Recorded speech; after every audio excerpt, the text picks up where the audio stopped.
하나님의 말씀은 출애굽기 11장 3절 말씀입니다.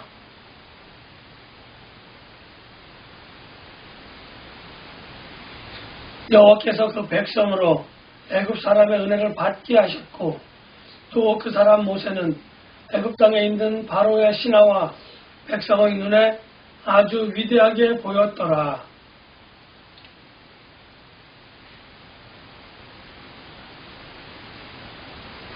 우리가 잘 알고 있는 대로 애굽을 향한 하나님의 10가지 재앙은 지난 시간에 잠시 언급한 출애굽기 7장에서 시작되어져서 출애굽기 12장까지 계속적으로 이어집니다.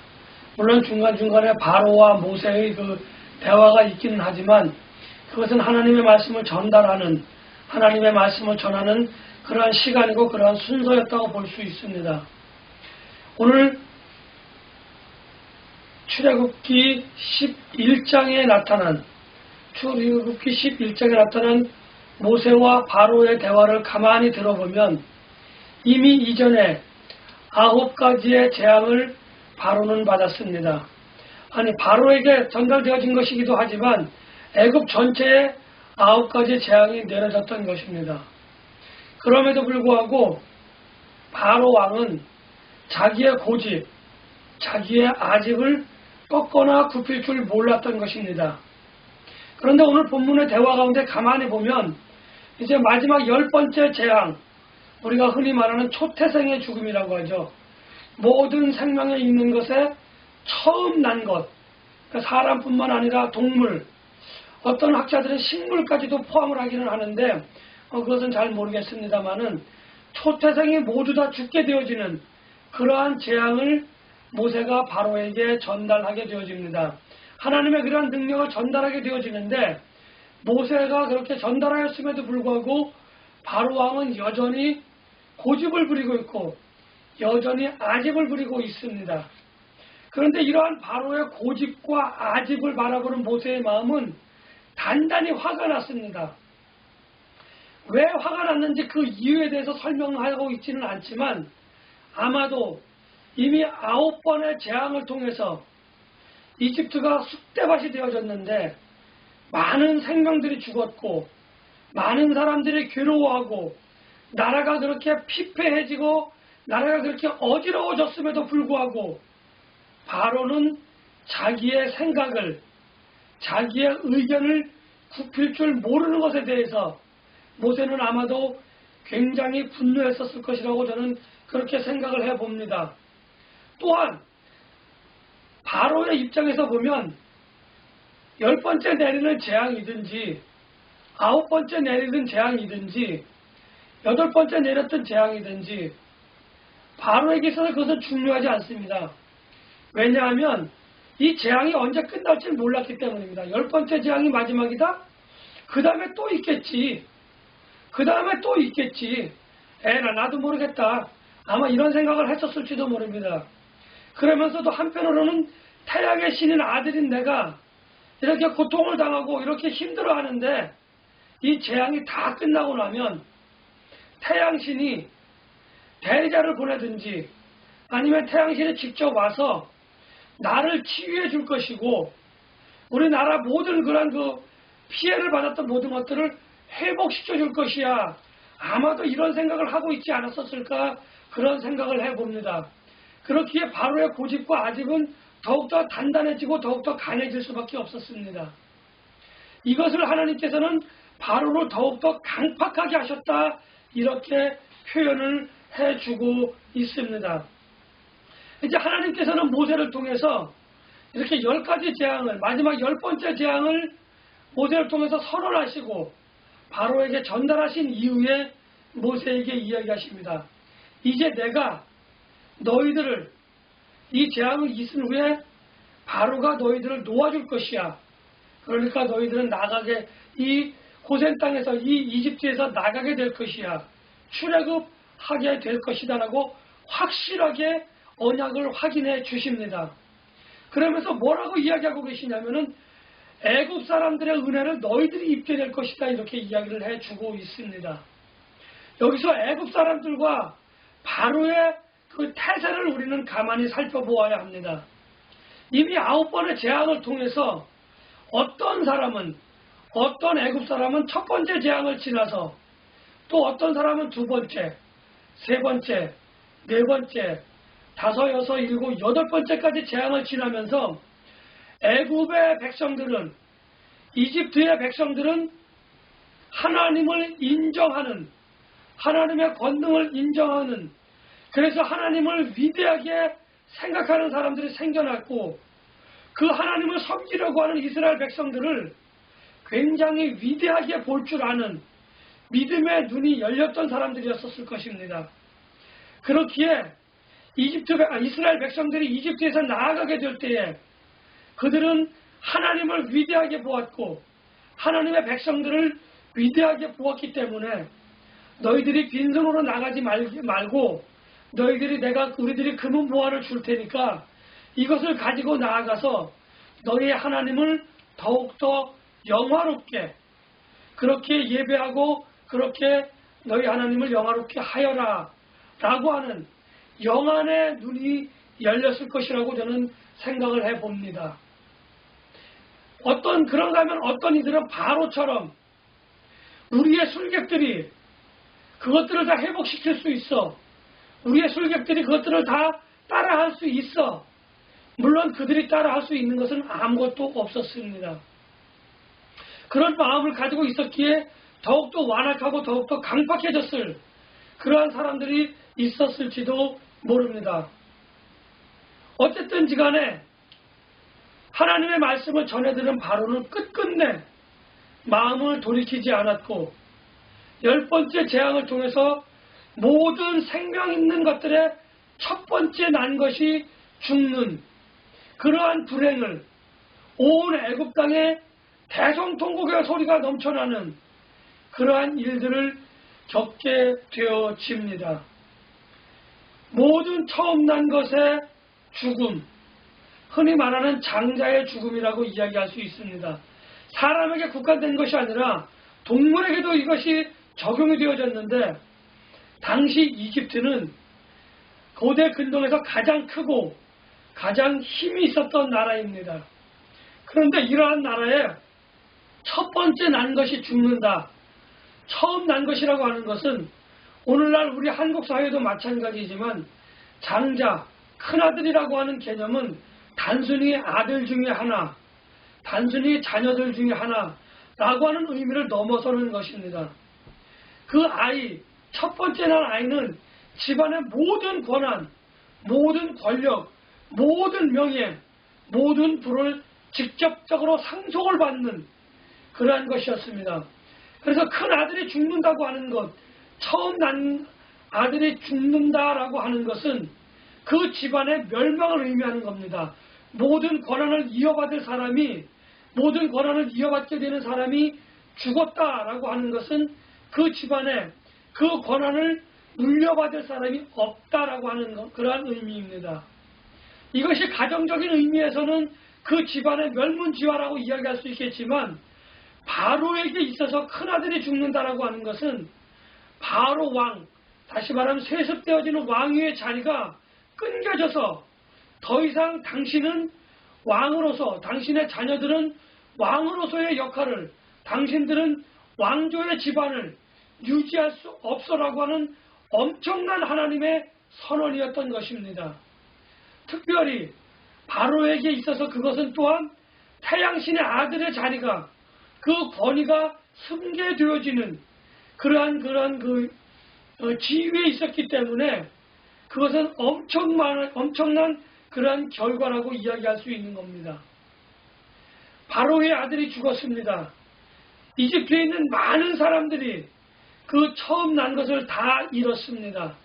물론 문설주에 양피를 바른 그러한 집안은 하나님의 죽음의 사자들이 뛰어넘어가는 유월절이라고 하는 그러한 유대인들에게 있어서는 잊지 못할 그러한 절기를 만들어내기도 했지만 저는 유월절을 말씀드리고자 하는 것이 아니라 처음 난 것을 모두 죽임으로 인해서 한 나라를, 한 가정을 멸망시켜버리고 그 모든 것들의 권한을 승계시켜버리지 못하도록 하게 하는 그러한 하나님의 위대하심을 오늘 돌아보고자 하는 겁니다.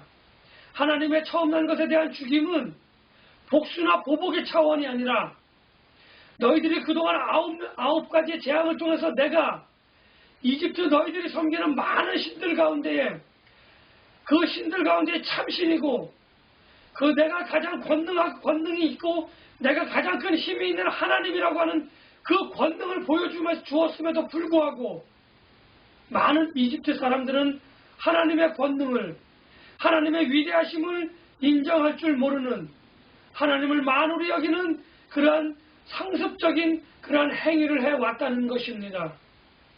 그럼에도 불구하고 하나님께서는 그들의 그것을 깨우치기 위하여 그들에게 어쩔 수 없는 마지막 재앙을 그렇게 내리셨던 것입니다.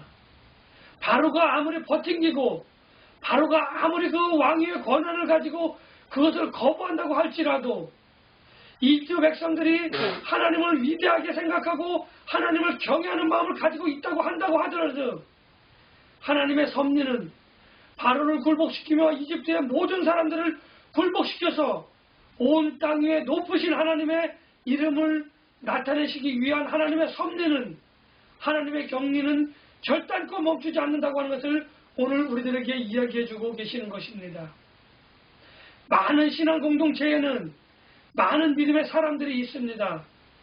특별히 오늘 모세와 같은 영적인 지도자들 아니 모든 성도들에게 하나님께서는 이 사건을 통해서 하나님의 말씀을 전하는 모세와 바로의 태도를 통해서 무엇을 말씀하시고자 하는지 저는 함께 돌아보고자 하는 것입니다.